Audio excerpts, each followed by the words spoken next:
This is the voice of freedom. We are not one voice. We are many. We are your voice. But we can only be effective if you use your voice.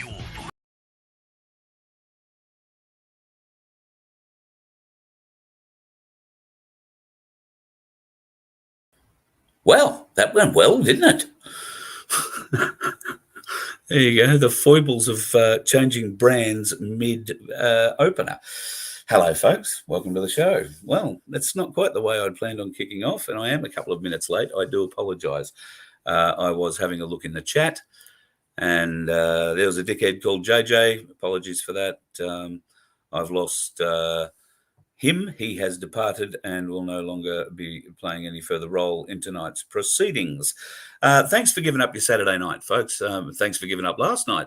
Unfortunately, as you know, the Aussie Cossack got wrapped up last night with other matters of much more urgency and, legal import than us. But he did promise he would be back. And, true to his word, he has materialised back again. So can I just say thank you very much for coming back, Cossack. Oh, yes. Have a drink, because I know once you start talking, it's very difficult to slow you down. That was a celebrationary vodka to mark the. Tell us about what you're celebrating. Well, it's a great day, not only for Russia, but for Ukraine, for the whole world. There's finally some peace on the horizon. There is a genuine opportunity now for hostilities to cease and for the conflict to now subside in a capacity. Russia has formally absorbed or accepted, you could say, these former Russian territories: Kherson region, Zaporozhye region, Donetsk People's Republic, Lugansk People's Republic. And by doing so, Russia will now defend these regions as part of its own, And I mean, look, for the people out there that are listening and not sure what I'm talking about, it's not surprising that many people aren't aware of what's going on, because the mainstream media, Channel 9, Channel 7, ABC, if you ask them, they'll tell you Russia's losing the war. It's a joke. Well, let's just ask this rhetorical question. The mainstream media maintains that Russia's losing the war, except Russia just captured or absorbed or reunited, or you could say reclaimed, a territory that's equal to the size of Greece, or more than the size of all of Portugal, or more than the size of Bulgaria. So we're talking about a huge piece of land in Europe, and most importantly, it's a very important strategic piece of land. It means that the Azov Sea is completely now under Russian control. The whole Black Sea, you could say, the whole Black Sea access points are all Russian, except for the port city of Odessa. That's still under Ukrainian control. And these territories were always part of Russia. They were always part of Russia. Always. Yeah. I can see a comment there from Samantha Hughes. She's saying that they're using propaganda to say that Russia illegally claimed territories. And Samantha is exactly right, on the right track there, Samantha. The Western media, they refuse to report the truth. And in tonight's discussion, I'm happy to answer any sort of questions that are thrown, the curveball questions. And Carl, please go ahead and pick my brain, and I'll act as a Russian apologist, if you want to put it that way. I'm happy to do so, because it's not about defending Russia. It's just about getting the truth out about what's going on in there, and people who are educated, people who are informed in Australia, make their own decision. And yes, everyone accepts, and I accept, that Putin's not perfect. No, I'm not perfect. Any leader who says he's perfect is mucking around. He's not genuine. Welcome to Dave Graham. He says Russia is our ally, not our enemy. Our enemy comes from within. Wake up, folks. Listen to Cossack. It's the truth. Guru loves truth. Thank you very much, Guru. There's a nice little message for him. Mate, he's a big follower of yours, big supporter, as you well know. Well, he's not a follower. He's not a supporter. He's a brother. Yeah, so true. So I've got a range of questions that people have sent in to me to ask you. Some are very interested to learn about your time inside and how you dealt with the isolation, particularly, and how you were, given a terrorist status, or almost terrorist status. It must have been hard on you mentally.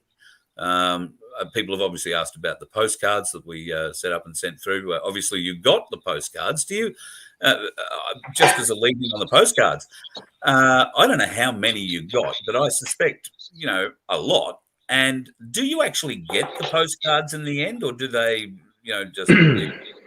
So let me start with that question. A very good question. Firstly, thank you for the postcard campaign, and thank you for everything, Carl. Your efforts and all the good people out there. All of the postcards that were sent in were excellent. They basically have many good strategic uses. People think that's just a little letter or a postcard there, but let me tell you how important they were. Firstly, demoralize the guards and the prison system completely, because imagine they've got to sort through 5,000 to 10,000 postcards that are coming in and letters and so forth, and they have to read every single thing. And because I'm a national security interest inmate, they don't give me the postcard. They actually photocopy it and they check it, and they rejected probably, I don't know, maybe 30 to 40% of the postcards. So they were looking for technicalities. If there wasn't a return address, if there was something written in a foreign language, if there was any swearing, anything like that. They're very strict conditions, much more stricter than the usual jail conditions because of my extreme high-risk inmate and national security interest inmate status. Nevertheless, I was receiving many postcards, and there was one point where it just was demoralizing the guards, because all of the things that people were writing were being written by regular average Australians from South Australia, Queensland, New South Wales. A lot of postcards from regional areas, as far away as even Great Britain, the United States, Canada, New Zealand, all over the place. And of course, imagine the prison guards have to read all of this. Intel has to read all this. They catalog it, they log it, then they hand it to me, right? And then we're sitting in the jail yard with all the boys going through all this mail, and there's honestly it's stacking up. It's started like this, and I got to this, and I got to this, and there's. If you see that video on my YouTube page on Aussie Cossack YouTube, you can see the video where I'm walking out of prison. I'm carrying two big bags, like massive, these big garbage bags. So they're full of paperwork, letters, and mail. So what we'll do is, it's massive. What we'll do is everything's been hectic. I mean, I've only been out of jail for, 13 or 14 days. And what we'll do is we'll sit down, we'll do a live, and we'll go through every single letter. Because of my national security interest status, it was very hard for me to write back to people. In fact, I was told by the prison intel, if I was to write back, it probably only reached the people, a year later, because it has to go to this department, that strike force, this task force. It wasn't viable to write back, even though some of you did send me postage paid envelopes to write back to you. I just handed out to the other boys, who needed them. But thank you for that. And a big special mention to a lady called Colleen from Sydney's Northern Beaches. She actually sent me a crossword book, which kept me very interested and very busy doing crosswords in maximum security. It means a lot. Yeah, very good. Very good. Excellent. Okay, so you got out. It must have been, the postcards were great. There must have been other trying times. What was the worst time for you while you were inside? You can put it this way, that it was the worst time was when they didn't allow me to obviously speak to my wife. As we know, I wasn't allowed to have any visits from her. And the only person I had on my phone numbers list was just one person, my wife. It's when you're a national security interest inmate, it's very hard to get permission from the corrective system. It needs to be signed off by the Commissioner of Correctives himself, and they have to present police checks and attend in person, and it's just a big mess. And you can only apply to have visitors or people on the phone once. Then they have to wait 3 months. So it's all very set up to try and minimize, to try whatever rights that a regular prisoner has, and that's not many rights. Obviously, prisoners don't have many rights. The national security interest designation is just a way for them to strip whatever you have left away from you. As with most of the anti-terrorism legislation after September 11th, as we know, it wasn't used, every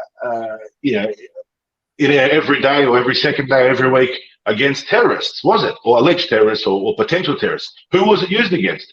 It was used against journalists. It was used against demonstrators, peaceful protesters, political activists. And we see the government using terrorist legislation, terrorist powers, national security powers, anti-terrorist tactics. anti-terrorist tactics, and they use their tactics, intimidation tactics, task forces, strike forces. I mean, after September 11, obviously the government gave billions of dollars in funding. It was all very confronting. Seeing the supposed whatever went down that day probably didn't even happen. There's a high chance that there was something behind that, something more sinister than what it was. But we won't go into that. In respect of the memory of those who lost their lives. But what I want to say is that it is out of control. It is outrageous. There aren't many terrorists at all in Australia. Well, what have we had? We've got that Man Monis guy, the lunatic. Incidentally, he was actually an associate of a UAP candidate called Jamal Dawood, but that guy's a separate story. There's a photo of them together, which the media hasn't picked up on. But we don't really have many terrorists in this country. So this legislation is used against people who dare to speak up against the government. Yeah, absolutely. It's used to silence people, scare people into being quiet or changing their story, recanting their story in some cases. So it's certainly overreached by government, and I don't think there's any doubt that they're a bunch of evil bastards. Which brings me, I suppose, to my next point. Craig Kelly, not in Parliament anymore, but did live with the evil bastards for a fair while. Now, he turned up, I think, while you were in Long Bay. I saw him at the side of the stage at the rally that you turned up at, I think the day after you were released. So a lot of people are wondering, are you going to be running for something in the state for UAP? Because Craig is still associated, I think, with UAP, is he?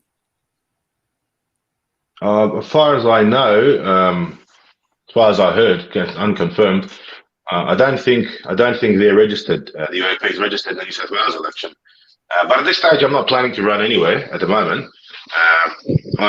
It's as you can imagine, as we saw with the federal elections. If you have enough, you could say, enthusiasm and energy, you put your mind to it. We can actually, as not even running in elections, we can, in a way, we can contest them, where we can push our people through, and we can do everything possible to block those candidates who we think shouldn't go through. I'll give you an example. Fiona Martin from Reed, and obviously those who have watched the Aussie Cossack channel all through last year, all through the beginning of this year up until the election, Fiona Martin certainly lost the election. I would say in some part thanks to those counter and campaigning measures which we deployed against her, which of course they were all lawful and everything. I was charged once with all of those Fiona Martin things, and that charge is before the courts. I'm contesting it. If you remember that day where Fiona Martin had her campaign launch in the Drummoyne Sailing Club, and Josh Frydenberg, the treasurer, pulled up. So because Josh Frydenberg was there's all these federal police and special sort of Canberra bodyguards everywhere, and the cops were ready. They knew I was coming.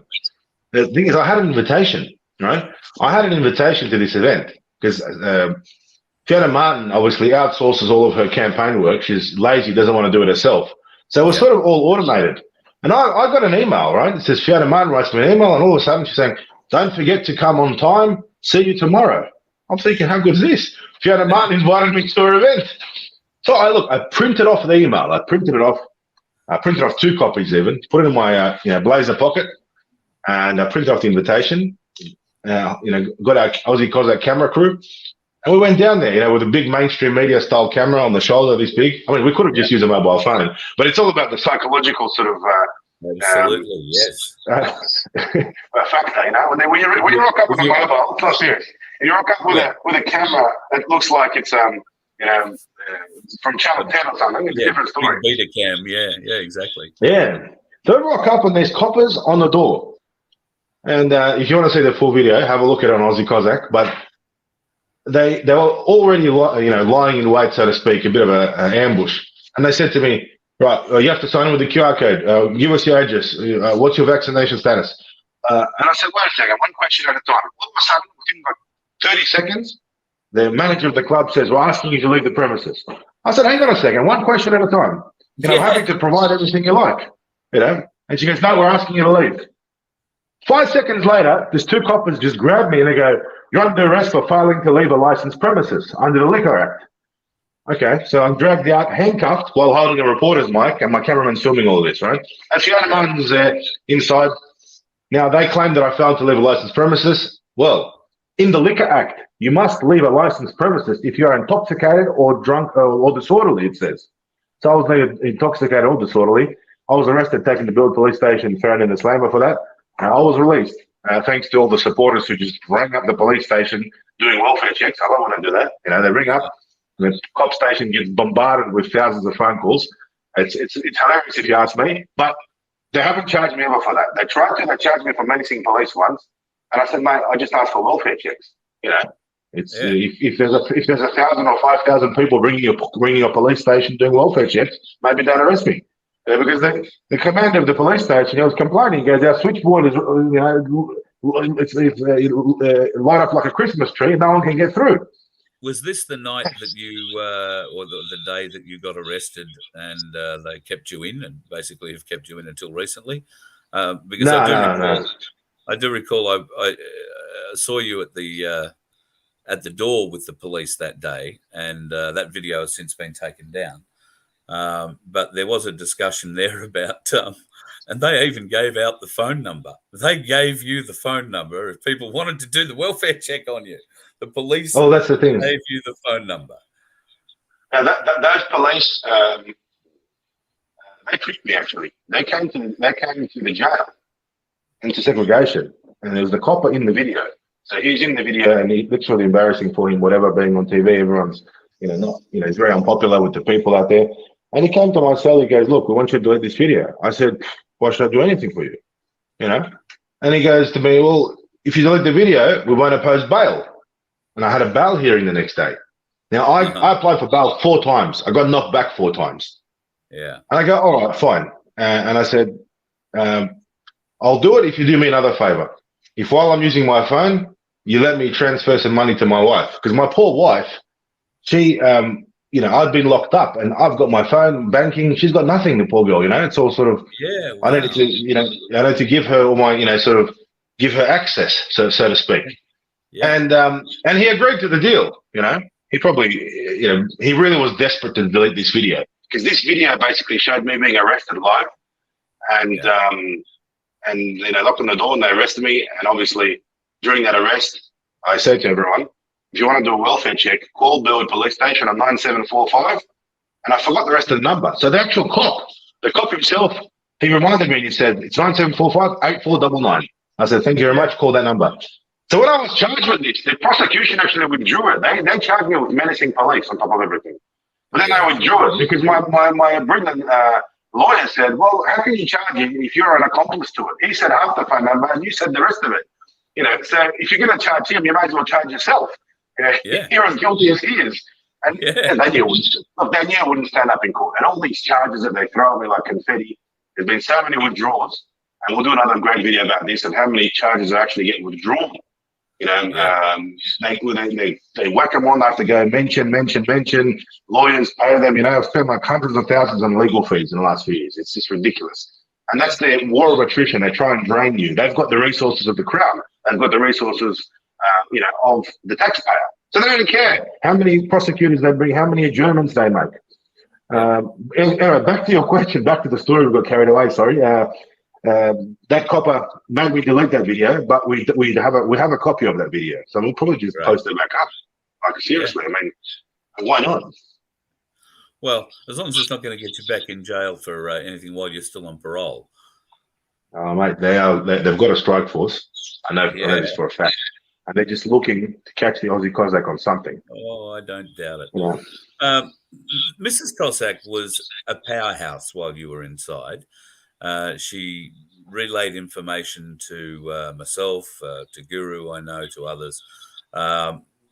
Absolute powerhouse. And we all just want to make sure that she's okay now. She must be much happier, A, that you're back with the money, and B, that you've setting up a channel. I saw something the other day on your channel. Mrs Cossack is getting her own channel. Well, yeah, Mrs Cossack is actually asleep. She's very tired. She's been out of the battle day. And she's been exhausted. The last 4 months have been exhausting for her because, very sadly, in the same week I got arrested, my father-in-law passed away. So it was all up in the air for Mrs. Cossack. So she's lost her husband to jail. She's lost, dad to the to the funeral. It was very terrible. And she's got obviously family. They got 4 sisters and a mother. Yeah. So for 4 months I was in prison, and she was really doing it tough. She was doing a great job. It's a credit to her. Yeah, absolutely. And, you've got all these feminists out there who jump up and down about women and all this. Well, Mrs. Cossack is the example, of a strong woman. She's an example of a woman who shows grace in the face of tyranny, and that's this, this theme that Mrs. Cossack's fans and supporters have been talking about. That they see that in her, and of course, she's the daughter of an officer. So when she hears that song, we are one, we are many, we are Australian. There's that word, the daughter of a digger. What it was, how's it going? A daughter of a digger. The girl became a woman on a long and dusty road. So she burst into tears. If you look on Mrs. Cossack's channel, there's actually a video of her bursting into tears listening to this song. This is just when I came out of jail. She turned it on. Very hard for her, And these police, they know exactly what they're up to, and they attack family. The media, mainstream media. They attack the family, they attack the wife, they attack the family, they attack business, they attack nationality, they're racist. These headlines they run, Russian agent, Putin's #1 man. Look, at the end of the day, they didn't break us, they didn't break her, they didn't break me. We're as defiant as ever, we're as strong as ever. And in a way, the attempt by the police to silence me by putting me in prison, it sort of backfired in a way, Carl. This is the type of thing. It's a bit like it's a bit like them pulling you over and putting an FPO on you, so that every copper that saw your car pulled you over, and yet they couldn't figure out that every time they pulled you over, they were feeding you content, and you are clever enough, smart enough, funny enough to make it very entertaining. I still think one of the funniest things I saw all year was the Russian dolls toolboxes at Bunnings. I just think it's the best thing ever.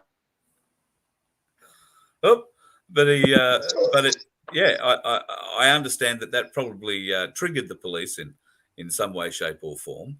And obviously you were very active on the protest scene, which leads me to one of the questions that somebody sent me in. So after the last big protest in Canberra, you were helping a guy in a big truck, freedom truck, get up to the top of one of the roads near Parliament House. He wound up being dragged out of the truck and arrested. I think they impounded the truck. There are still apparently ongoing cases with all of this. He's been charged with some very serious crimes that could put him in jail for 10 years. And the truck apparently is still impounded. Now, I know you've only been out of jail for a couple of weeks. Did you know anything about this before you went in? Have you heard anything about it since you've come out? Do you have any plans, or can we help in some way? Oh. No, you're not hearing anything. Oh. Just keep, we've got a technical issue. Just keep going for a second. Oh, roger that. Okay. Well, now we got to have a bit of a look at what I assume will be the Russian parliament behind there. I've got some questions too I want to ask about that, because folks, you will have seen, of course, a lot of things going on about the Nord Stream 1 and 2 pipelines, and apparently Russia are blowing up their own pipelines now. If that doesn't sound absolutely stupid, I don't know what else possibly could, but I do not for a second believe that Russia is blowing up its own pipelines. I have seen, he's gone, he'll be back. I have seen some evidence, another video today coming out of America that indicates two possibilities. A French submarine was seen leaving the area, and apparently somehow they can track a French submarine leaving the area. I don't know how that happens, unless it's got something to do with the Americans who were in the area a few days beforehand. Now, there's a school of thought that if the American Navy went over that thing and had bad intentions, they could have left something to detonate once they'd moved safely further away. Conversely, a French submarine or some other submarine may possibly have fired some sort of an explosive into the pipeline. And now, consequently, we have at least 2 large holes, I think possibly even more, in the Nord Stream 1 and 2 pipelines. That, of course, sends a whole heap of natural gas straight into the ocean and out into the atmosphere. Natural gas, methane, all sorts of stuff, all the stuff the greenies want you to be scared of. So who has, sabotaged the Russian pipeline? Well, I don't think it's Russia. I think that would be absolutely stupid to suggest that Russia are doing that. And Vladimir Putin. I can give you one theory if you like, and of course, I can't say exactly what's happened. It's very hard to figure out. There's a lot of misinformation out there. There's a lot of conflicting reports. I mean, there's a war going on, so each side is trying to present its own side as the truth. But there's actually a video, and I've posted that on the channel, of President Biden, in February, admitting that he's premeditating to take out the Russian pipeline. And the question is, why would the Americans want to take out the gas pipeline? Because as soon as the Europeans start talking about, oh, let's make peace, let's not attack Russia, let's stop sending weapons. The Germans recently said, no, that's enough. We've got no more weapons to send. Enough's enough. Try to find a peaceful solution. So the Americans are bloodthirsty and they're mad. They want to fight for months and months and months. And unfortunately, there are some commentators in Australia, there are some media personalities, there are some politicians who also agree with this American rhetoric that it's a good idea to drag the war out, to fight for months and years, and to spend more money, spend more blood, send more weapons, more bombs and more missiles. And this is the very extreme NATO position. Now, why would the Americans benefit from destroying the gas pipeline? Because it basically means that the European Union, mainly the Germans, whose pipeline it was, the Germany to Russia, it'll give them an incentive, or basically force them to keep fighting. The Americans are saying, well, look, winter's coming. If you want gas, you can't get it from the pipeline. You're going to have to actually go and get it. You're going to have to go to Siberia, you have to go to Moscow or Novosibirsk or wherever it comes from, and you have to get the gas. So there's one MO that is present that the Americans probably planned it all out. And by the way, we have an admission from Biden himself. I mean, it's definitely not the Russians who would blow up their own pipeline. It's absolutely ridiculous. The Russians aren't involved or they're not interested in expanding the conflict. I mean, the front line that the Russians have is 1,500 kilometers long, right? This is this is like World War II stuff. This is massive. They've captured in battle, they've captured 109,000 square kilometers. 109,000 square kilometers, huge. You think they're going to worry about blowing up a pipeline for what? I mean, the Russians didn't have to blow up a pipeline. If they wanted to stop the flow of gas, they would just turn the gas off from Russia. That's right. And that's the first. The second thing is Europe pays Russia about $1 billion a day, every single day, for gas. Unfortunately, the Europeans don't have gas. They don't have oil. They don't have coal. God gave Russia everything, apart from beautiful women and very smart men. He gave Russia gold, number one, oil, number one, coal, number one, gas, number one, timber, number one, fresh water, number one. So they've been looking at Russia for many years, looking at Russia and trying to figure out how to grab it. Napoleon tried and failed. Hitler tried and failed. So the NATO leadership who are pushing war and warmongering, I mean, they're benefiting. Look at the American dollar. It's doing well, and all the other currencies are going down because the American industry, it flourishes. The defense industry flourishes when there's a war. Every single bomb, every single missile, every single Humvee, night vision goggles, jacket, pair of underwear, toothbrush, pair of boots, whatever it is that the Ukrainians are using, and the whole world, the whole NATO world is sending weapons there. Now, it's interesting that there is one country that benefits out of all of this immensely, and it's China. Penny Wong, our foreign minister in Australia, is demilitarizing Australia by exporting, for free. She's sending Australian missiles, Australian Bushmasters, $400 million already has gone in money and Australian weapons to Ukraine.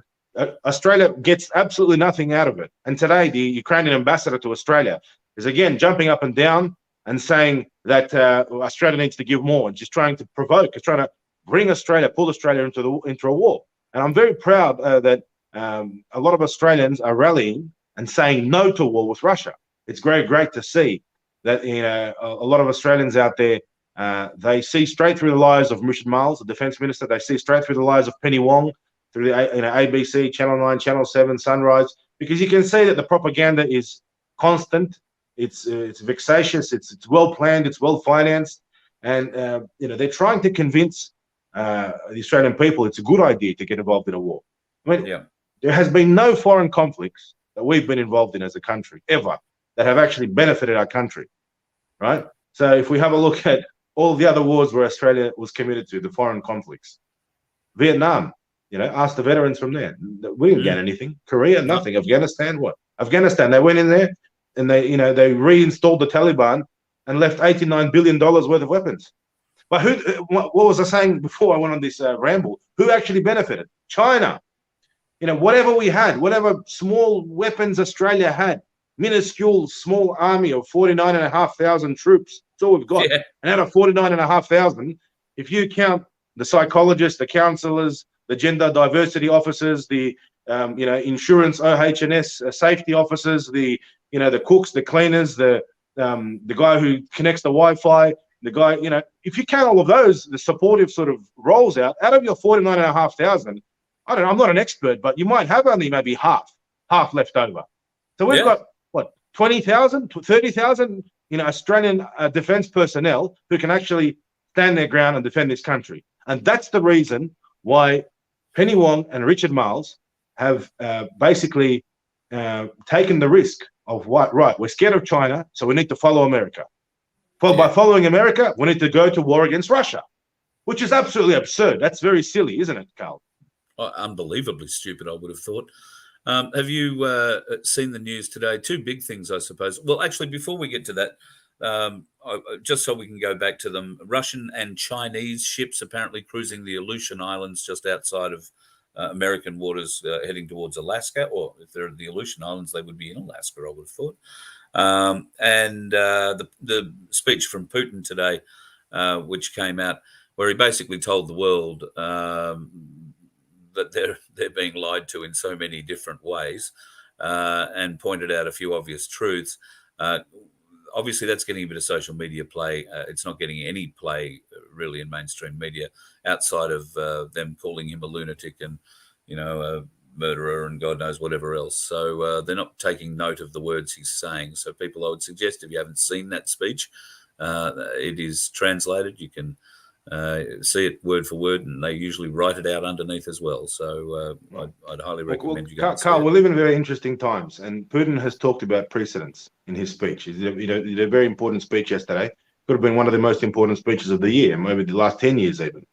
And Putin talked about precedent.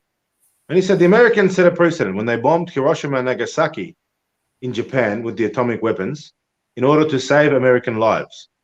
That's why the Americans did it. They wanted to end the war quickly, and they calculated if they conducted a land invasion of the Japanese mainland, amphibious assault, they would lose X amount of troops, in excess of hundreds of thousands.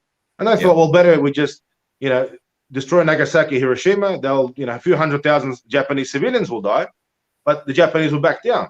So what is Putin talking about when he says precedents? He is saying to the whole world that the Americans did it, or the Russians might do it. And it's a very, very, very dangerous situation at the moment. I can't stress this enough. The Russians conducted their referendum, right? The people in those regions voted. It's indisputable. There's plenty of videos out there. There's plenty of reporters on the ground. And this is all hidden and censored in the mainstream media of the West. But the people in those regions that Russia has taken, the southern and the eastern regions, these are historical Russian lands. Those people that are there, they speak Russian. They are Russian. They've got Russian passports. I mean, Russia hasn't invaded the Western Ukraine. If Russia was to, station its troops on the Polish border, and take over some Ukrainian towns, where people speak only Ukrainian and they can't even speak Russian and they don't even have Russian names or anything. All right, fair enough. I would say it's a bad idea. It's not a good thing.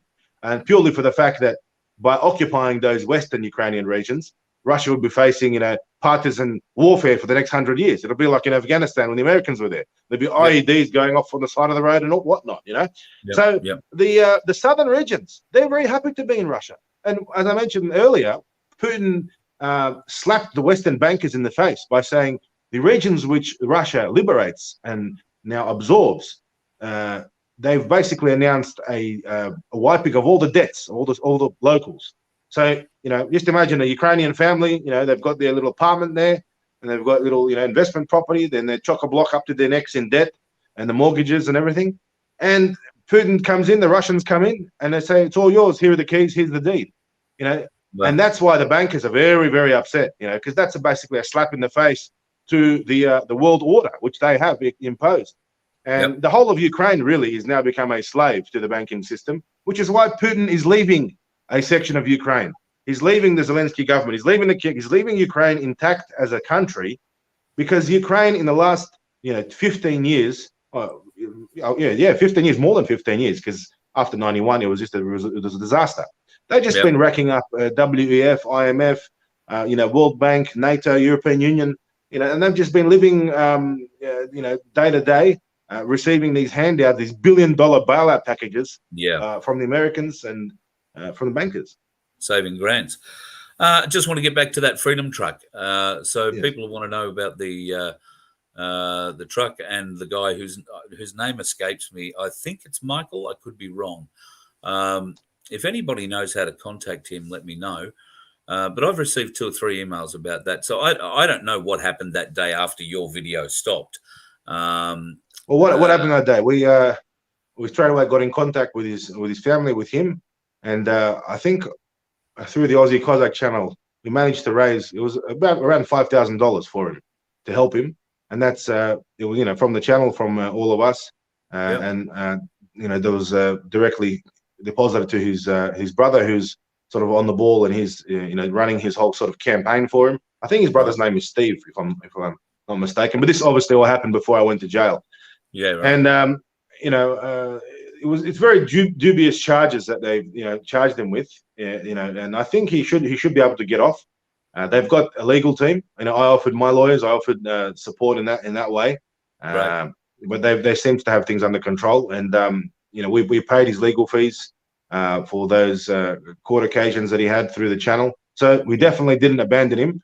And if he requires more help, if he requires, even though I've just come out of jail, I'm happy to jump in the ring again and see what we can do to help him out. I'll step up too. I'd be happy to help. So I just don't know how to contact him and find out. I'll find his brother's number somewhere. Well, before I got locked up, I do have it somewhere. But it's a travesty that he's even arrested in the first place, and the way they handled him, the way they smashed his window with their batons and pepper sprayed the cabin of the truck. I mean, if that happened in Canada, there would have been, all hell would have broken loose. But they did do that, and that was very unfortunate. So look, just for the record, and he's a very good guy. His brother's a very good guy. They're very humble people. They were involved in volunteer work, and they joined the convoys coming down with their trucks, the Freedom Convoy. So it's important not to abandon them. And I've done everything I can before I was locked up.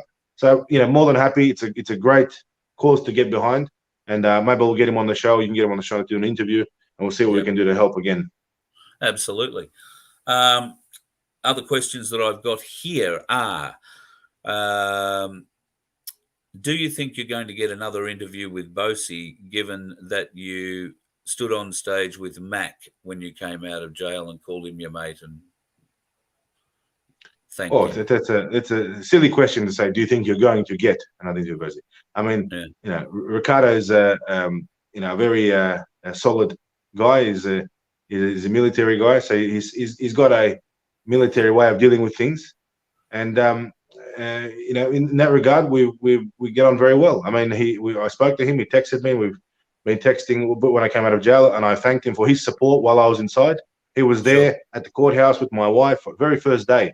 Out of all the people out there, Ricardo was straight away there in support of the situation which was unfolding. Whatever is happening with between Mac and so forth. I mean, it's just like with all these divisions in the freedom movement. It's very difficult. It's very difficult to find the right ground. If we go back to that rally that happened in the city, I was very looking forward to seeing Ricardo speak, and I know many people were there. And Ricardo Bosi is always a very welcome guest on my channel, and a lot of his supporters, the A1 supporters, were very, very vocal in their support to me after I was locked up for naming the person who was a subject of a suppression order. So definitely, I mean, we'll invite him on the program, and look, I think there'll be a rally organised soon again in Sydney. And I suppose I could break this news. I mean, Mac texted me today, and he said, "Look, listen." He goes, "The next rally, the massive rally that they have in the city," he goes, "I think not only should Bosi speak, but A1 and Bosi and all of them, they should get involved and organise it. Because if you look at the crowd at these rallies, the A1 supporters, the Bosi sort of legions, they're very vocal and they're very strong. So it's only right for them to take an active role, and it's good. It's good to get behind people like Ricardo, because we do have elections coming up, and if we're going to change something, we need to get rid of these politicians. And the only way we can do that is put our own in there. Well, I've got to say, I'm a bit surprised that Mac has offered up the stage to Rick, given that Rick. No, I've got to take this. Look, there's some misunderstanding. I mean, I haven't had any run-ins with him myself, and we've always managed. No, I think it's all got to do with Freemasonry. There is a belief that Mac's a Freemason, and Ricardo clearly has no love of Freemasons. No, and look, neither do I. Neither do I. Freedom movement. Neither do I. Although I have had a few dinner parties in a Masonic center, but that's the Russian the restaurant on Bondi Road. So it's an ex-Masonic center. It's just a hall. It's called Russian Nights. If you know it, it was actually it's been overtaken now by some Georgians and Ukrainians. So no one goes there anymore. You can't. There was a few punch-ons there a couple of times. There was one bloke rocked up with wearing a Putin T-shirt, and the Georgians ran out screaming, and the Ukrainians, and a lot of that's a story for another time. But that restaurant on Bondi Road in the old Masonic club. Is that where you roll up on the side of the road with the piano accordion and start the Cossack music? No, that sounds like my wedding video. Well, that too is another story. That's another story. Plenty of stories. Look, now that I'm out of jail, we can share a lot of stories. Well, while you were in jail, I'm told that you were writing a lot of stories, and at some point these stories may be put into what we might loosely term a book, be that the old style one that you can buy in a shop or the new style one that you can buy online. Have you finished the book? How much of the book have you written? Is there even a book to be written? Where are we at with the book? I was writing every day. The great thing about being in segregation and the great thing about being a political prisoner is that you have a lot of enthusiasm to write a book. And, as my mother-in-law told me, she goes, she's Russian. She goes, "You must write book. Everyone wrote book in jail. Hitler, Stalin." I'm like, don't compare me to them. Please don't. No. Of course not. Yes, we are, but look, it's true. This book that I did write, and I've got it was a handwritten copy, so that's in the process of publishing, and we'll have an announcement of sort of pre-release of the book. But the name of the book will be Suppressed, and it'll have a lot of information in there, which will be very uncomfortable for the authorities and the law enforcement structures of this country. Because all of the experiences and all of the ridiculous national security interests and being dragged around in orange overalls and having my legs chained and arms chained, it was ridiculous. It was complete overkill.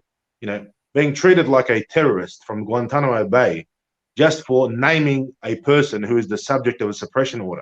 And that just goes to show, if they consider that a threat to national security, right? Well, who's in charge of the country? Why are those who are in charge of national security so worried about the breaching of suppression orders? That gives a very, very, it casts a very dark shadow on those who are in charge of this country. And what are they protecting, and what kind of values do they stand for? And I think we'll find as time goes on that a lot of the things that Ricardo Bozzi fights for are very, on topic and true and on the spot. The more time goes, we find that people like Vladimir Putin, the West said he's a bad guy. But if you look at really what's going on, he is a person as a leader who stands up. He's basically the last bastion of anything respectable and honourable and conservative and traditional. If you look at which direction the world is going, as a world generally, and Putin said it in his speech, he actually called out this satanic cult, of the globalists. This is very serious. He's going head on against them, and he said he's trying to protect children. We can see what's happening in Western countries, what they're doing to kids, and how they're trying to, taint them with this, new ideology. It's very unfortunate. It's very sad. And Russia is, look, Russia's not perfect. Putin's not perfect, But imagine being up against the whole world, basically the whole world. Oh, apart from the other 162 countries. Now, really, who's he up against is NATO, and Australia, unfortunately, is for some reason the only non-NATO partner who supplies so much money and weapons. I mean, this is the thing. Australia is not part of NATO. Australia is not obligated in any alliance to go and fight Russia. And Penny Wong, and I saw someone in the comments just there asked the question, is Penny Wong a foreign asset? Well, that's a very good question. Who is Penny Wong working for? John Belcher writes, Penny Wong giving billions away while our veterans and public living on the streets. I saw a homeless woman today in the city, a lady, getting harassed by police. And I stepped in to help and offered to be a witness. And the police threatened to charge me.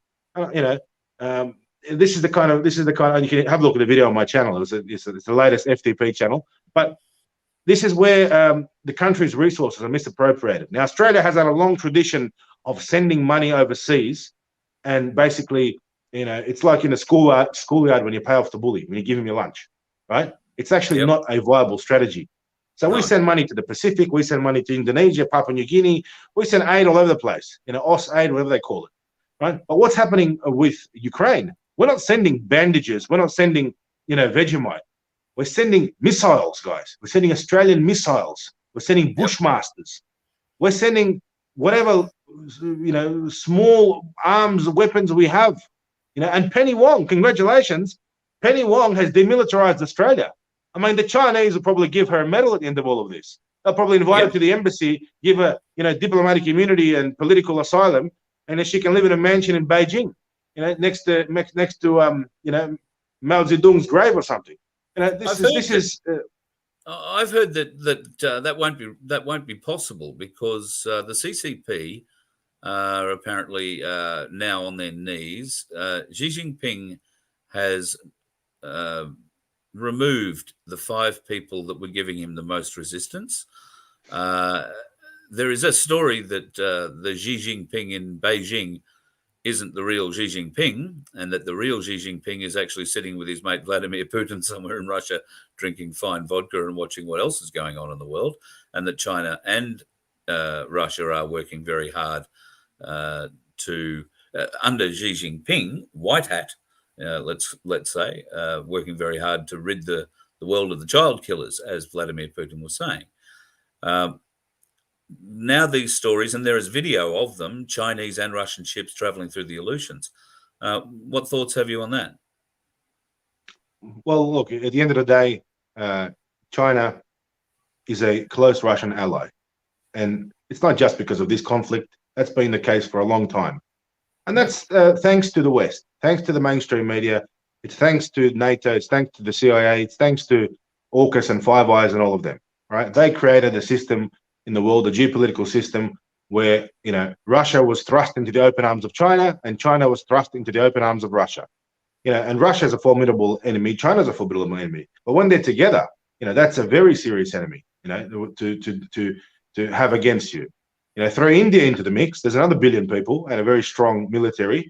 That's half the world. That's half the world, right? So it's interesting how, they've been conducting these geopolitics where China and Russia, by default or even involuntarily end up on the same side, standing shoulder to shoulder. And now Penny Wong, Australian Foreign Minister, is running to the Chinese, listen to this, running to the Chinese, running to her Chinese counterpart, the Chinese Foreign Minister, and begging the Chinese to somehow stop the Russians. You know, well, if Penny Wong had any brains, she wouldn't have got Australia involved in the first place. You get that, Penny? Something Wong?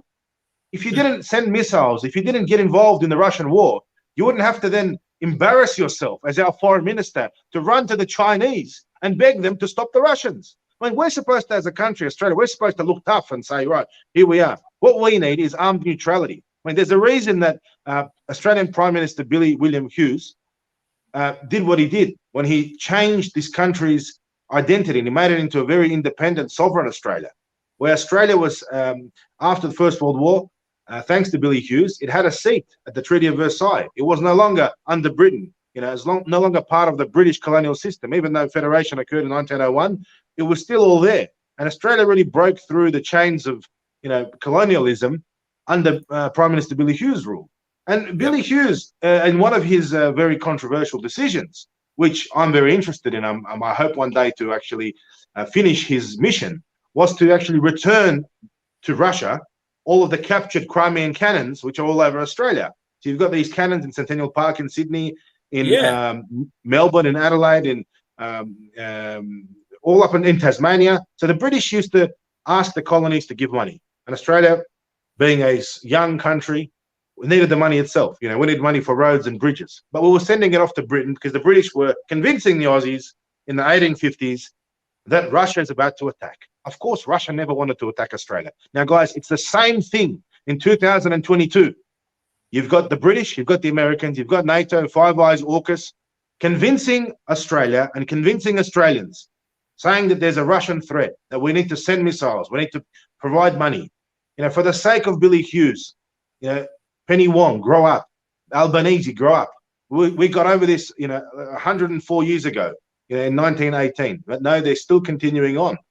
And they're still continuing on. So that's a, you know, a side project. And actually, I have a letter from Peter Dutton when he was the defense minister. We applied to the parliament to have this reviewed. I went to the Canberra archives and we discovered that Billy Hughes actually signed a, with, you know, it's got a Commonwealth seal, a document from the Prime Minister's office ordering that the cannons, the Russian cannons, be returned to Crimea.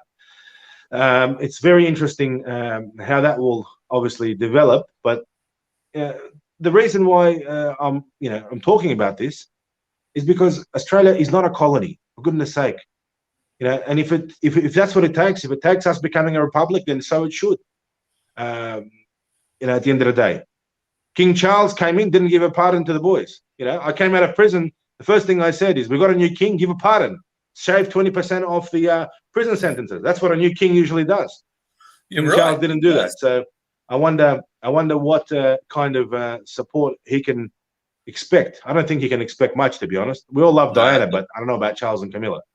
Yeah, no, not too much, I wouldn't think. And in 70 years, the monarch hasn't really shaved too many or commuted too many sentences on her birthday or anything else, if I recall. She might have, but I know that happens in Indonesia and Thailand and a few other places. But I don't recall it happening here in Australia. Apparently, you have to be a very good inmate or pay a politician before you can get time off. When Putin came to power, he released around 800,000 prisoners on amnesty.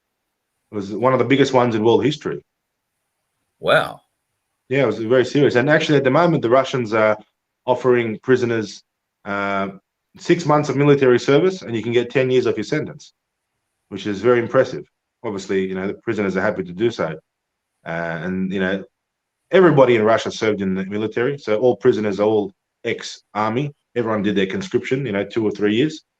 You know, so there's nothing more terrifying for NATO than facing, you know, a division of Siberian prisoners, you know. Yeah. Well, Hitler found out just how hard it is to invade Russia. But the hard thing about trying to invade Russia is you meet Russians, and they're pretty hard people. They've had to live under conditions that no Australian has ever experienced, unless they've, like yourself, I suppose, travelled back there and put themselves intentionally in it. There aren't too many Australians that can deal with anything like the temperatures that are in Siberia, for instance. I don't think Mount Kosciuszko gets that cold. Certainly not the ski fields. So it breeds hard people, not just men. Well, it's the mentality. It's the mentality of the Russians. Too. Yeah, and it's the mentality of the Russians. And there's a joke that the Russians say. They say, why are the Ukrainians so good at fighting? They're putting up a good fight. Why? The answer, because they're Russians. Yeah, exactly. And the thing is, these Ukrainians, they're all ex-Russians. They're all, a lot of the Ukrainian officers, they studied in the military academies of Moscow and St. Petersburg, and it was all one. And it's just a tragedy. It was all a CIA plan, American plan to turn Russian Orthodox and Ukrainian Orthodox against each other. They did it in 1917, where brothers were killing brothers. They did it in 1991, where again the company collapsed. The country collapsed. The current crisis is a tragedy for the Russian people. And when I see these fake, pro-Ukrainian supporters, these woke sort of latest trend. Before they were saying let's wear a mask, then they were saying let's support the yes vote. Then let's do this, and then all of a sudden they become experts in Ukrainian military tactics. They don't care about Ukraine. They don't care about Russia. They have no interest in it. It's just the latest thing, the latest trend. And you know what? They're forgetting about it already. They're all forgetting about it. A lot of the countries that used to support Ukraine are already stopped. They were willing to support Ukraine just for for the virtue signaling factor, because that was the latest trend, the flavor of the month. And there'll be a new flavor soon, and that'll be climate change, or that'll be whatever's next on the agenda of the globalists. But the Russians, they've completed their objectives. What did they want to do? They wanted to secure those lands. The Russians never said they're going to attack the West. I did a video right in the beginning of the war, the special operation in February, and I said in that video they will not go for the Western regions. So it just like, if I could explain it, it's like Australia taking back Victoria or New South Wales. It's their backyard. If the British took back the Falkland Islands, the Russians sat back and just said, yeah, do whatever you want. I mean, it's your business. It's your backyard. Russia's not going to send missiles to the Falklands. And that's how ridiculous it is that Australia is sending missiles over there. Australia is sending Bushmasters. Australia is sending $400 million. Send money to Lismore. Send money to worthy causes to fix the hospitals, the nurses, the transport system. The train drivers are on strike.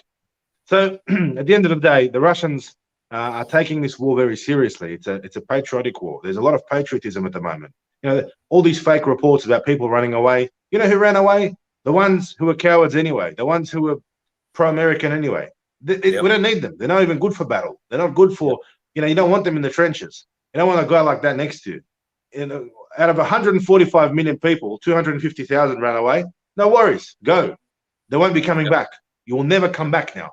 You will never be welcome back. But those who have been honorable, those who have been,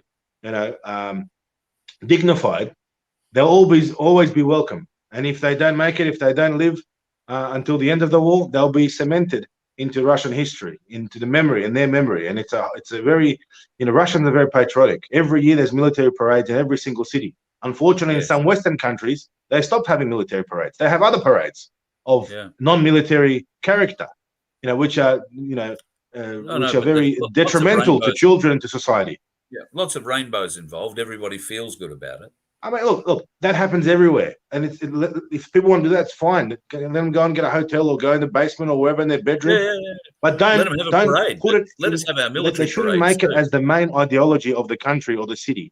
You get some trendy mayor in Sydney and they put the flags on the town hall, for goodness sake. They put the flags on the police stations and on the government buildings.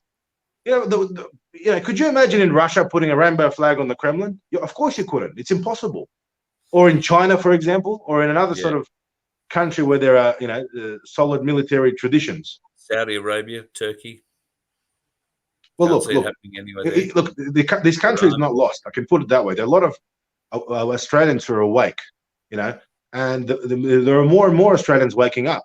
In fact, the longer this goes, the more people actually join the ranks of the unvaccinated, because by people not getting it, there's becoming more and more and more unvaccinated.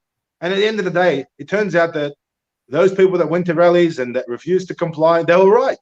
The government has now removed all their restrictions and all their stupid mandates and everything that we fought against. And thank you to all those people and the people watching, your audience, and people like Ricardo Bosi and people like all of the freedom fighters out there. It's only thanks to the fact that there was pressure. There was real serious pressure that we mobilized politically. We mobilized on the streets. We had massive rallies, and we showed the government what we think.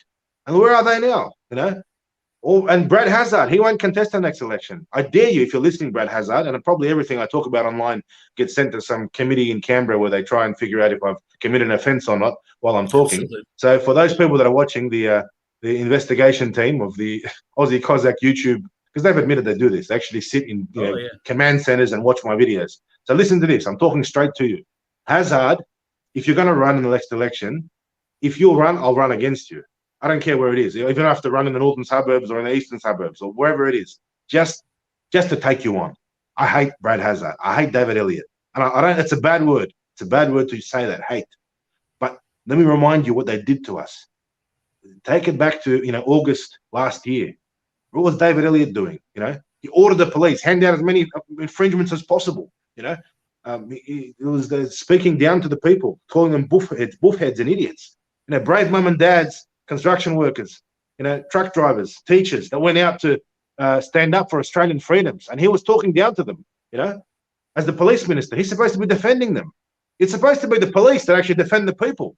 And in this case, the police were used as political attack dogs. Shame on Mick Fuller and shame on the police at that time. And that's why so many police left their ranks. And it's a great credit to those police, for example, from Cops from Truth and Roland Crystal, a lot of police that defected to the people during that period. You can say the Aussie Cossacks are a bit of a, anti-police campaigner, but where credit's due, I give credit. I'm fair. And I can say that there are good police out there because they refuse to enforce those mandates.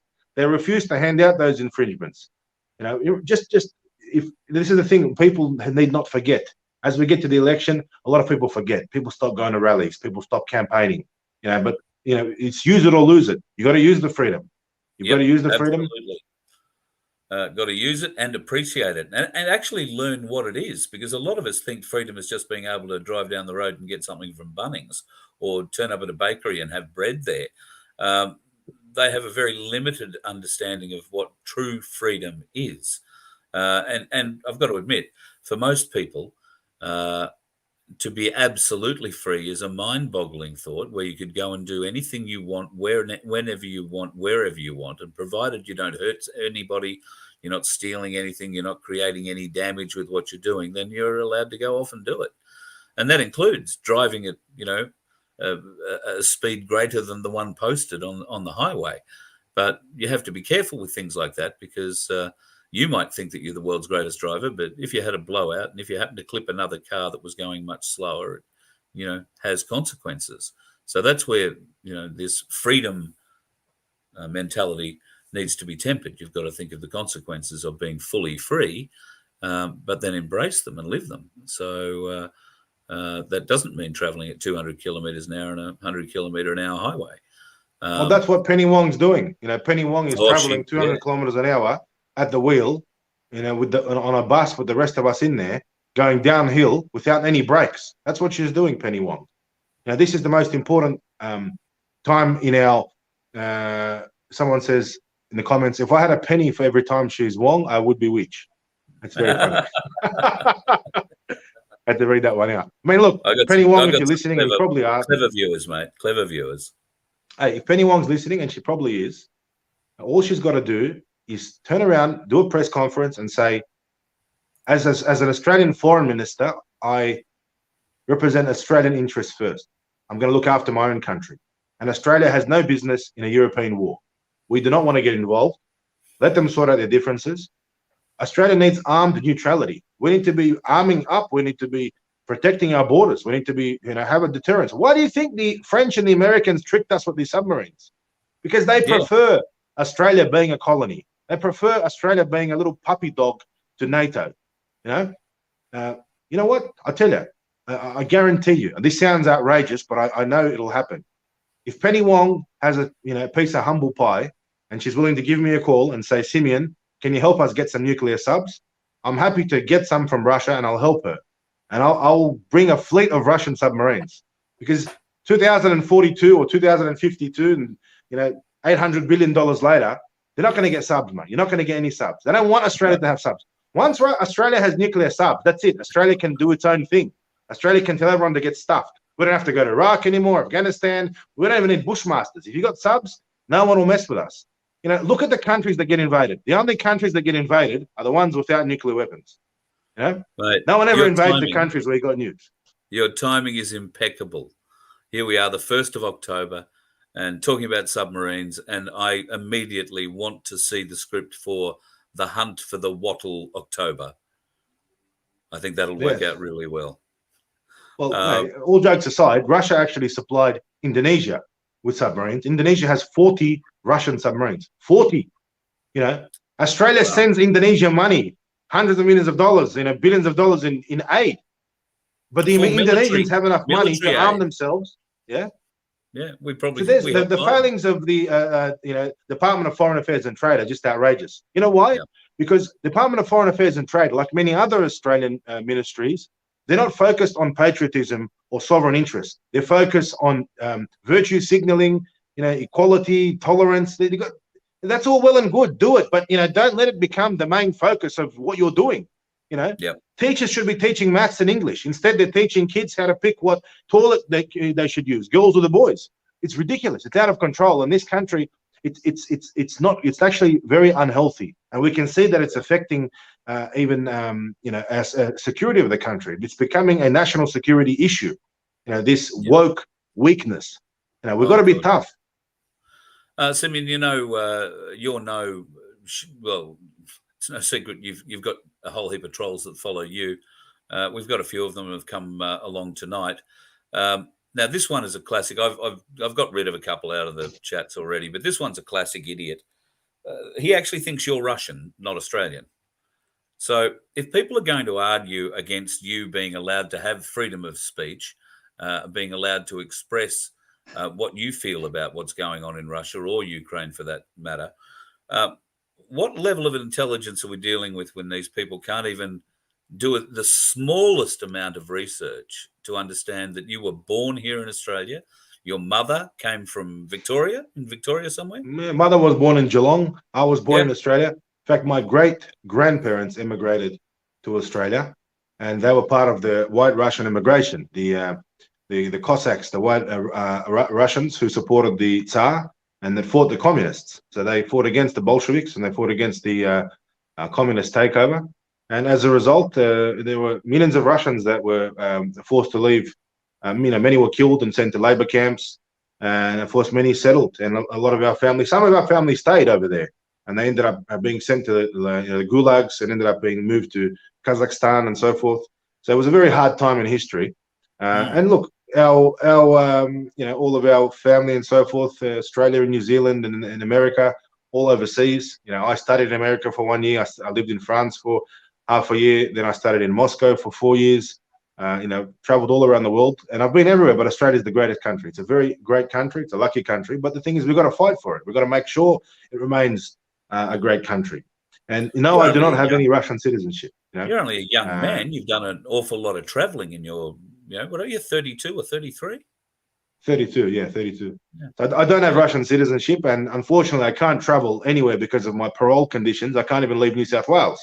So there are some trolls. I wanted to set up a book tour for you, and you told me that we can't go anywhere except New South Wales. I will start with New South Wales. See, you've got these trolls, right? And look, I love the trolls. The more they talk about me, the more they repost, news and articles and links. It's hilarious. The Daily Mail, Daily Telegraph, the Australian. What they do, they write these outrageous articles. Putin's #1 man in Oz, or whatever. Russian nationalist or something. People read that and know it's a G up. They know it's ridiculous. They write articles. Aussie Cossack and wife spotted at the beach. It's like a big deal. We just went down to the beach. There's a shock. It's a shock. It's like this, Women's Weekly tabloid journalism. But it's very funny. I reposted myself, and I say, guys, read this. And it actually discredits the mainstream media when they act like this, especially when they do these, cheap shots. They attack family and wives and business and, nationality and talk about racism and these sort of you could say, they never challenge me on politics or the things that I stand for. I'll challenge any mainstream media journalist. I'll challenge any politician. I'll challenge Penny Wong to a debate. Come out on live on national TV, put on Channel 9, where you want to put it, and let's have a debate. I'll challenge Albo to a debate. Penny Wong wouldn't know where to start. Too busy, gender, whatever they're talking about. They're not talking about what they're supposed to be. Like Penny Wong should be the minister for, what's she involved in? What does she do? IVF treatment or something? Minister for that, but not the foreign minister. Yes, sewage treatment, because she'd be really good at that. Minister for moving shit. I think that would be Penny Wong. Minister for demilitarization of Australia, courtesy of China. Yeah, she certainly does. Look, the Chinese are laughing. They're laughing. They're watching Penny Wong send our missiles to Russia and send our Bushmasters, which are all getting destroyed, unfortunately. And the Chinese have put their feet up. Now, they'll give Penny Wong a medal for this. Those Bushmasters are very, very good when you're dealing with, Taliban who are using 40-year-old RPGs and, maybe Chinese-made AK-47s with dodgy ammunition.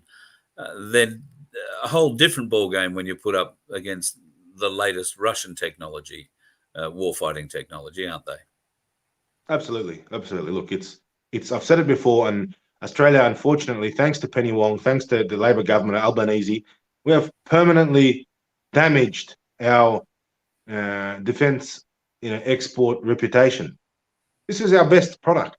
This was the cream of the crop. This was, Australia's best invention. Australian made, or some people say it was, not even Australian made. We just say it was, but wherever it was made, it was perceived to be an Australian defence product. The New Zealanders bought it. The Denmark, I think, was used in Afghanistan. Sweden bought them. So people thought they were great, but now everyone sees, well, they're not that good. Yeah. Well, they're good in the right environment, but it has to be. They're good in Afghanistan, where you got villages with improvised weapons. When you're taking on a mobilized nuclear superpower and you're throwing Bushmasters at them, nothing. Australia is not going to change anything. In fact, I'm sure Putin didn't even realize there were Bushmasters on the battlefield. The kind of numbers there, it's staggering.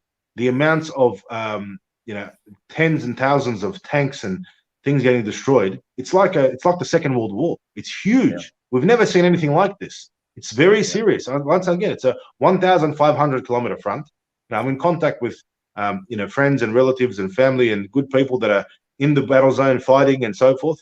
And their spirits are very high. Russia intends to go all the way and win, which is why if Putin is offering this deal, if it's on the table, if he's saying, I'm annexing these 4 regions, there's referendums, we've done the right thing, it's all democratic, everyone voted, here's the results, it's all done and dusted, the West should accept. We're waiting for a Western leader to put his head up and be a man and say, right, let's sit down and talk, Vladimir. The French tried to do it. The French said, we need a solution where the Russians can come out, with dignity. And he straight away got, scolded and shut down by the other Western leaders. So in my opinion, if Trump sat down with Putin, Trump could head the, mediation process. Because Trump understands. Trump has made the offer. He had made the offer. He did. Trump has put his hand up. And that bloody, lunatic, senile, poor old man, I shouldn't even call him that, because it's sad. Hashtag dementia matters.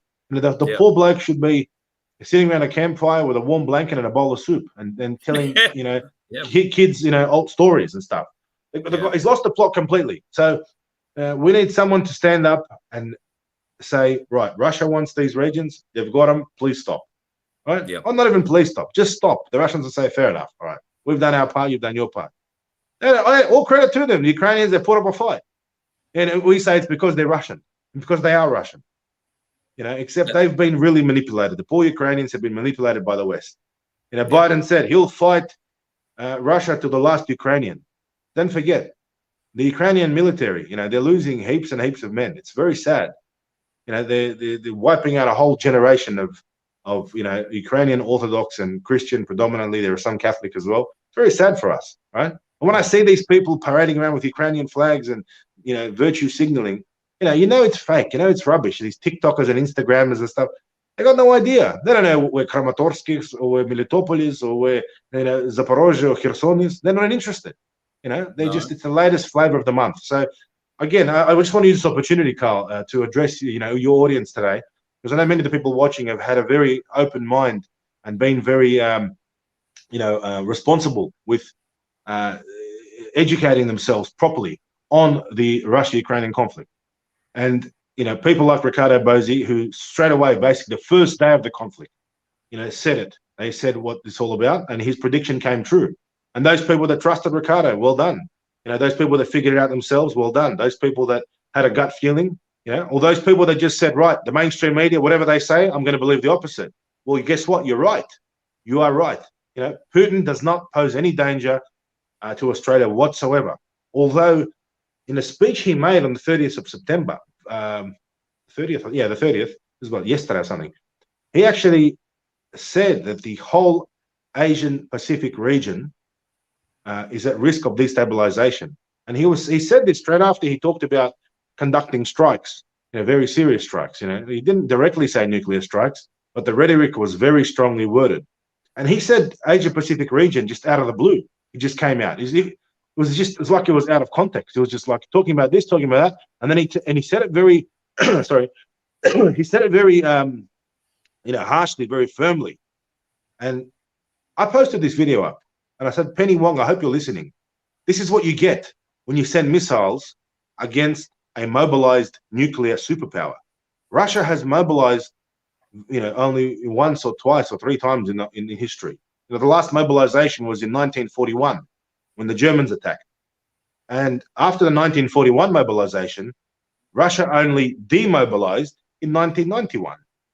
Yeah, wow. So, the Soviet military had millions of troops in Europe for all those years, East Germany and so forth. Can you just explain? There is a question somewhere in the chat about the conscription that the Russians are undergoing. Now, this is a partial mobilization, and I've read at least what I assume to be an honest translation of the orders, and that is that they are calling up people in specific areas that have had specific training, and more specifically within the last 5 years. But others who may be a bit older could also be called up, undergo some training, and be sent to fight in whichever part of the country it needs to be. Now, is there an age limit for those people who might be called up? And when it's conscription, are there, like Australians will remember conscription from the Vietnam War, where they're rolling out bloody ping pong balls and calling out names? Or in Russia, do they just knock on your door and say, you're coming with me? Well, okay, so at the moment, the Russian military has mobilized, and it's only a partial mobilization. It's not fully mobilized. If Russia was to fully mobilize, it has a reserve of about 20 million men. Yeah. If they mobilize that, then it's, that's it, it's on. So hopefully that doesn't get to that stage. But the reason why they need to mobilize is because they've captured so far 109,000 square kilometers. I mean, just imagine 109,000 square kilometers. I mean, that's like more than the size of Victoria, It's more than the size of Greece, more than the size of Bulgaria, more than the size of Portugal. So they've captured the equivalent of a whole country. So just in terms of providing, infrastructure support, and I don't want to use the word occupational force, because it's not an occupational force. You could say liberation force. I mean, these regions are very, you could say they're very happy to see Russian troops where Russians are in there. So it's not like, you got to put a soldier in every corner, It's more or less to, enforce peace. And the leader of the Crimean Autonomous Republic, Aksyonov, he actually said that after the regions are incorporated into Russia, the special military operation will turn into, that will finish, and it'll become a counter-terrorist operation. So which basically the Russians are saying, that's the limit of our interest. We've taken these regions. That's all we're interested in. No more special military operation. It's becoming a counter-terrorist operation to clean out any sort of problems or resistance or anything like that, or Ukrainian, you could say, infiltration groups, or take down any missile launch areas that the Americans have put in there, the HIMARS systems and so forth. So they'll secure the area. So the West should really read between the lines here and say, well, Putin he's trying to finish the war. He's not trying to escalate it.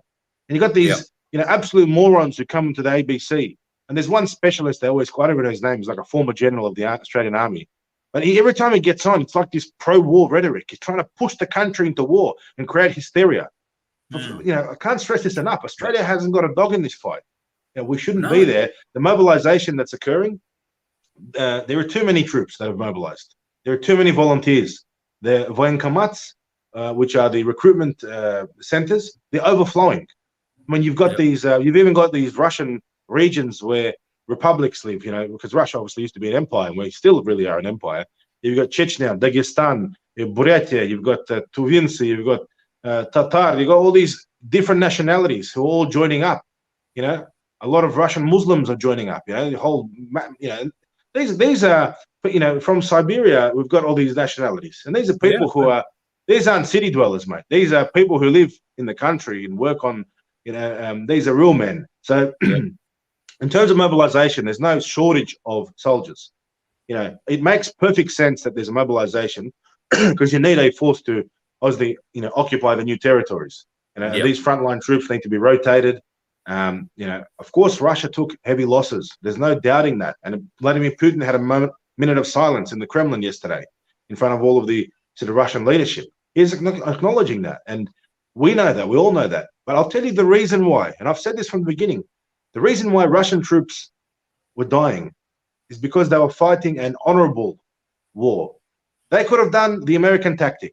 They could have carpet bombed every city, flattened it with missiles, cruise missiles and HIMARS systems and the B-52s and whatever, and then just come in with their Humvees and mopped up and take photos for CNN, just like the Americans do in Iraq and everywhere else they go. But the Russians were trying to preserve infrastructure, preserve civilian life. Don't forget, these strategic infrastructure, this strategic infrastructure which the Russians were capturing, for example, the Zaporozhye nuclear plant, these were places that were built by the Russians. That plant, we built it, and we're back to we're taking it back. So, these Azov Steelworks, the Azov Steelworks, where there was fierce battles going on there, raging. Also built by the Russians, built by the Soviets. So there was no goal. There wasn't in the mission objectives to destroy Ukrainian life or destroy infrastructure. It really was not a war, as Napoleon or Hitler would have, or the Americans like to do. They come in and they kill everybody. So basically, in answer to your question, I know it's been a long answer, but the military operation is going to plan. The spirits are very high. Patriotism is very high. There's a renaissance over in Russia of patriotism. If anything, this has made Putin very strong.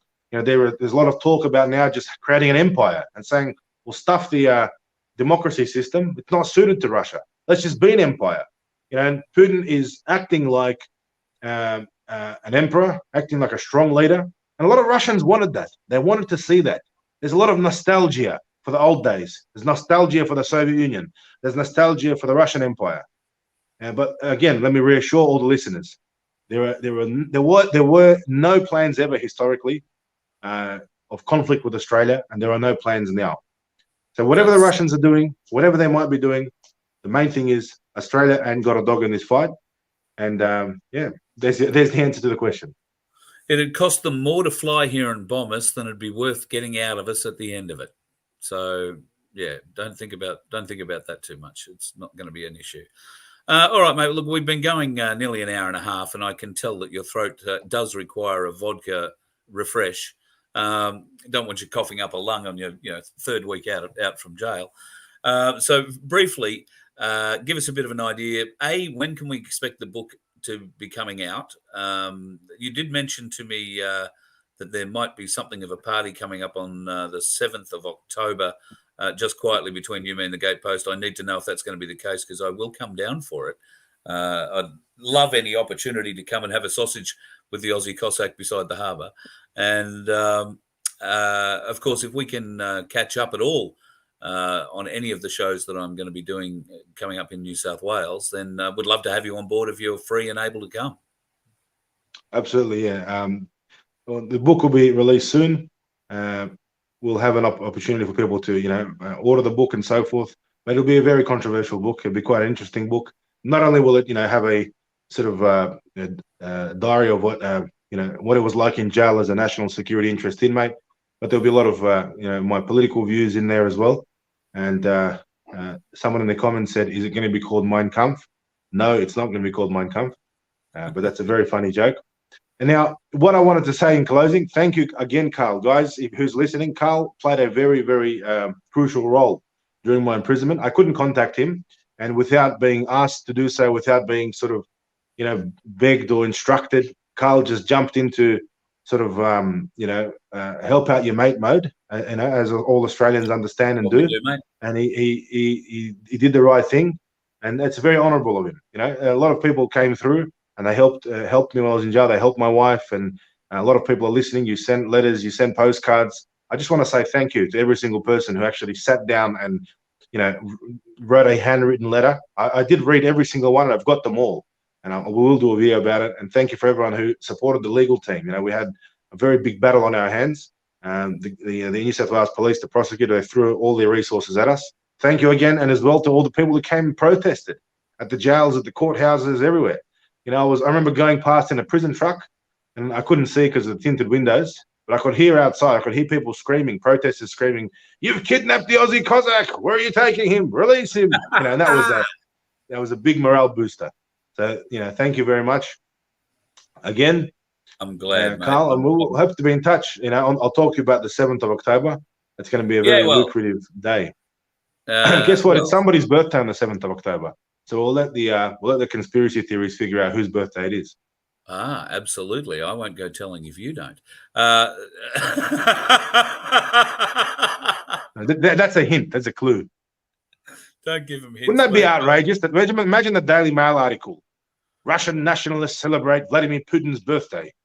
Well, mate, the way you're going, I wouldn't be at all surprised if Vladimir Putin's media spokesperson wishes him a happy birthday from you on the 7th. You seem to be getting some astonishing coverage over there at the moment too. They were very supportive, the Russian government, while you were in jail. There was a number of very supportive videos. In fact, one of them must have been nearly 10 minutes long, where the Russian government made it very clear that the Australian government was not necessarily acting very well. Well, guys, let me say this. The Russian government supported the Aussie Cossack when he was in jail by applying political pressure. And, I'm not a Russian citizen, but they still did it anyway, because I'm considered to be a compatriot, which is a Russian who's not a citizen. And that's a very good thing, right? Now, the Australian government has an obligation to also support its citizens. Julian Assange has been imprisoned for so many years now. Yep. And he is an Australian citizen.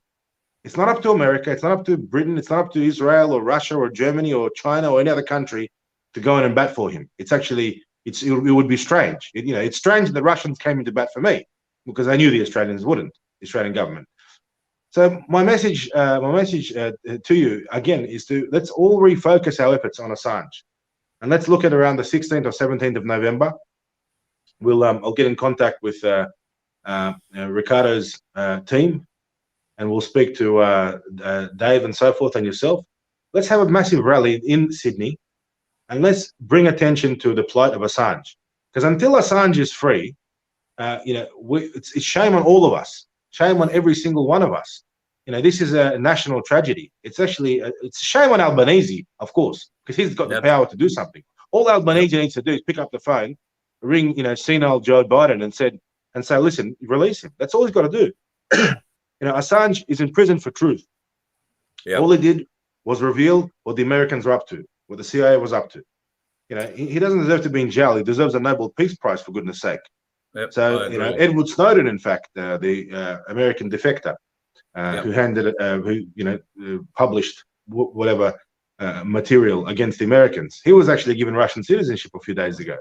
So, if the Australian government does not want to defend Assange, I challenge Albanese to come out and say so. Be a man, either defend him or don't defend him. Because if you don't defend Assange, We'll organize for him to be naturalized as a Russian citizen. And we'll get Putin to defend him. Because say what you want about the Russians, but at least they defend their own. Absolutely, absolutely.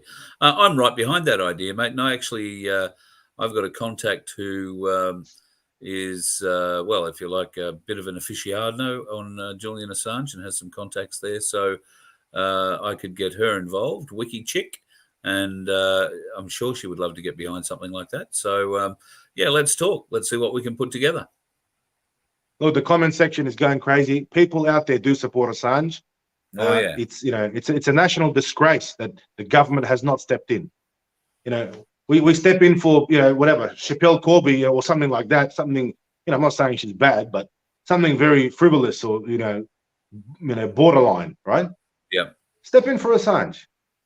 That's what we need to do. And look, we can do it as the freedom movement. We need to keep the traction going, keep the pressure on, and we can be really unified all together, rallying behind this cause. So I think it's a very good idea also in terms of the longevity of the freedom movement. Yeah, and what better idea than to get the voice of the people together with the voice of freedom? Right. At the end of the day, if we do manage to free Assange, it's going to be a win to the people, and it'll be a shame to Albanese. But Albanese, he'll probably change his tune once he realizes there's enough public support. He'll change his tune. I mean, look what he's done with the indigenous people. 30 years he's been in politics, didn't do anything for him.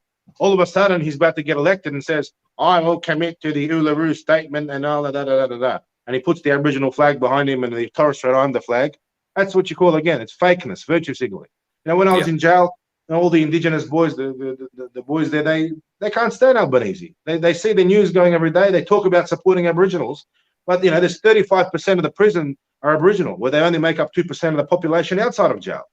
So if Albanese actually cared, he would do something about it. Anyway, it's been a pleasure. I've got to take an urgent phone call from the Kremlin. So thank you for having me on, Carl. I appreciate it. It's been a great chat. Thanks for coming on, Simeon. I really enjoyed it too. We've run an hour and a half, which is probably a bit longer than we originally planned. Thanks for stepping up today after last night's interruption. No problems, of course. When the lawyer calls, mate, we fully understand you've got to run. Lawyer or wife, whatever the excuse was, you know how it is.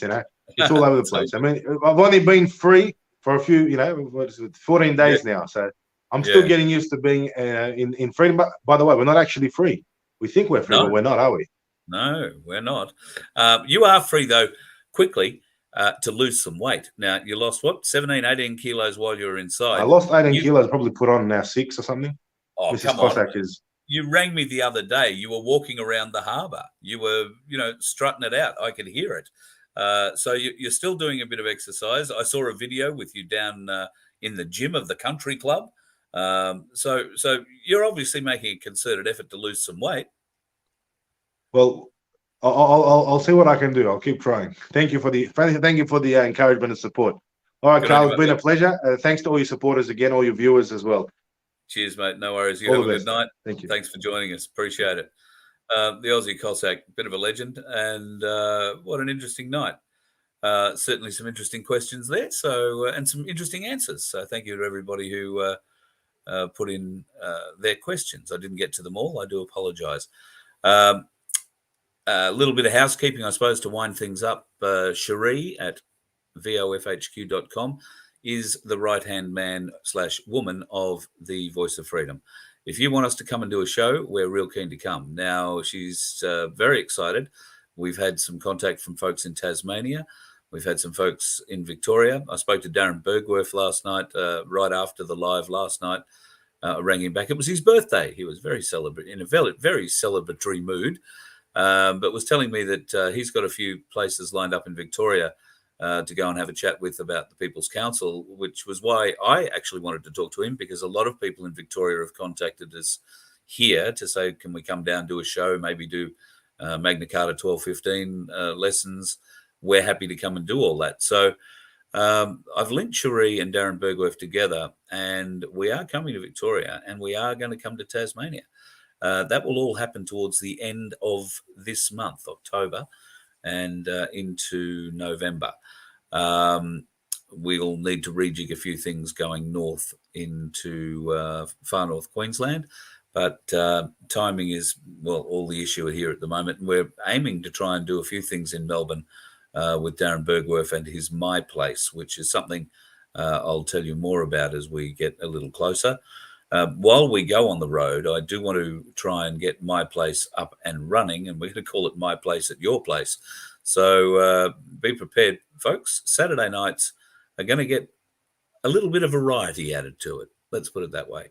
At least that's the plan. So look forward to having you as part of all that in the coming weeks and months. I'll just have a quick scan here of any quick questions. Yes, I do need to get admins or moderators into the chat. I will sort that out. And when I say I will, Cherie will, because she's very good at all of that. At sorting things. I'm sort of not that flash. I will get a couple of people across all these channels. I understand it's very annoying for many people. I don't engage with them. That's probably the easiest thing. It's the easiest thing for everybody. I think if you just don't engage and troll, they feel, well, useless. They can only feed off you if you give them something back. So yeah, don't worry about too much about that. Yes, we do expect. Thank you to everybody who has been giving me hints about ways that we might be being infiltrated. We do appreciate it. Keep the hints and tips coming. Always keen to hear new and interesting ways they try and do it. But yes, we have very good eyes on that sort of thing. And you never know, we might just be letting a couple of them in for a reason. So yeah, all may not be as it seems in that regard. Get the popcorn ready. Next week, things are going to heat up. That's what we've been hearing. I did see somebody mention silver, how much of it to buy. As much of it as you can. It's pretty cheap, $29. Somebody was telling me the price of it today. I showed some stuff last night that was about $40. So, yes, plenty of places you can buy it. ABC Bullion, I believe, in Sydney, Ainsley Bullion in Brisbane and Melbourne, the Perth Mint. There are a few other places. So shop around. The prices do change quite dramatically. So the buy price particularly. So shop around is my advice there. If you're keen to get behind this free Julian Assange, and who wouldn't be, let's be serious, then that's something we might work on by way of a convoy from Queensland to Sydney, because I'll be driving down. So convoys seem to be a bit of a thing at the moment. There is the big one heading to Melbourne, which I believe, if I'm right, picks up along the Sunshine Coast tomorrow, I want to say. No, maybe not tomorrow. Might be Monday, I want to say that's happening. Monday, Tuesday, Wednesday, Thursday, and then arriving, I believe, Thursday on the outskirts of Melbourne for a big Friday, Saturday, Sunday, Monday a bunch of events. Can't tell you what those events are. All I've been able to find out is that there is a planned drive in over the Balti Bridge around the city and back out again. It seems a long way to drive down to do a lap of the city over the Balti Bridge, but there might be other things going on. I'm sure there will be. So there are sites available for that if you want to go and check out theirs. And we will, if we decide we're going to get involved with this whole Julian Assange thing, if the Cossack wants to set up a rally, and, well, I don't think we'll invite Mac, then certainly I'd be involved. Very happy to see Julian released. And if there's a bunch of people who want to travel from Queensland and follow the old Hyundai down, then please do. Love to have you. It could be a hell of a trip. We could have a lot of fun, get our own little CB channel happen, convoy style. All right. I think I've probably bullshitted enough for one Saturday night. You have spent far too much of it. Go and enjoy your family, folks. I do appreciate you. Thank you so much for watching. And if you would like to, please like and subscribe, particularly the Nun 2K YouTube channel. We're trying desperately, only because I'm a bit anal about it. It'd be nice to see 10,000 subscribers on it. I don't know. I don't think it means anything to anybody. I just think it's a nice number when you're sitting at 9,500 and something. We have been. So if you haven't liked and subscribed the Nun2K YouTube channel for me, please do. Please do. Go to our website too, vofhq.com. I'm slowly getting a handle on how to upload stuff in there, and I'll get it uploaded in the right order in the right places soon. Cherie is doing a masterful job of moderating and looking after comments. And if you have any questions, you've got any requests to get us to come to your town to do a show, happy to do it. Love to do it. Send Cherie an email, tell her where you are, and she'll give you a list of things that we sort of need to have in place to come. And if you sort those out, we'll be there. That simple. So send your email to Cherie, that's SHEREE at VOFHQ.com, and she will get back to you with details on that. We are having it's a work in progress at the moment, but it looks like I might be back on the road next week, back down through New South Wales, heading to Victoria. And I see Black Sheep's in the room. I don't know if you've just got here. I've only just seen your name turn up. So Black Sheep, happy man. Oh, yes. Well, of course. Apparently Black Sheep has been talking with Cherie. So thank you, mate. Thank you for your support. We're looking forward to coming to Tasmania. And I'm told they have lobster down there. Just saying. I've only heard stories. Just saying. Yeah, okay. I won't say any more on that. Thank you again, folks, for spending time with us on your Saturday night. I really appreciate it. It's I consider it a great honour that you would deem to spend time with me. And I know the Aussie Cossack's a big part of that. So I'm sure he's very aware and grateful for your support too. Thank you very much. Go to the website, check it out. If you feel the urge to donate, to give us $1 or $2 to keep us on the road, that'll be great. I've got to go and get the car serviced before we go anywhere. God knows how much that's going to cost. But anyway, we'll figure that out and see you on the road somewhere soon. If I do see you on the road, do me a favour. Don't be one of those dickheads, all right? They're no fun. Don't be a dickhead on the road. You let one ant stand up to us, then they all might stand up. Those puny little ants outnumber us 100 to 1. And if they ever figure that out, there goes our way of life. It's not about food. It's about keeping those ants in line. That's why we're going back. Does anybody else want to stay? Let's rock!